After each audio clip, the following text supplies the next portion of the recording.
Ito ay kwentong ng mga kalapati na nagmamahalan si Junior, si Elizabeth at si Nardo.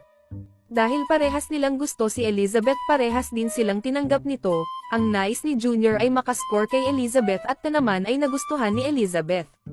At pagkatapos ni Junior ay dumating naman itong si Nardo.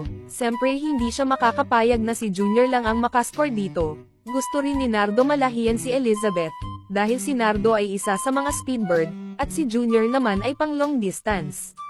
Gusto rin naman ni Elizabeth si Nardo para maging mabilis ang kanyang magiging anak, dahil isasali nito sa fun race ang kanilang magiging anak at kung malalahian ito ng long distance ni Junior at magiging sure ang panalo. Dahil si Elizabeth at meron ding angking galing pagdating sa malayuan at kapag smashan, kaya nitong umuwi kahit na bumabagyo, laking tuwa naman ni Nardo na maging party ng buhay ni Elizabeth. Kaya hindi na niya palalagpasin pa ang pagkakataon dahil may magandang lahi rin itong si Elizabeth. Si Junior naman isa sa pinakamagaling na manlalaro sa Belgium, itago na lang natin ang kanyang angkan, dahil kapag nalaman ng kanyang magulang na si Elizabeth ang napangasawa niya ay papalayasin siya sa kanilang mansion. Kaya itinuloy ng tatlo ang kanilang pag-iibigan upang makabuo ng magandang pamilya na nagsasama sa iisang bahay.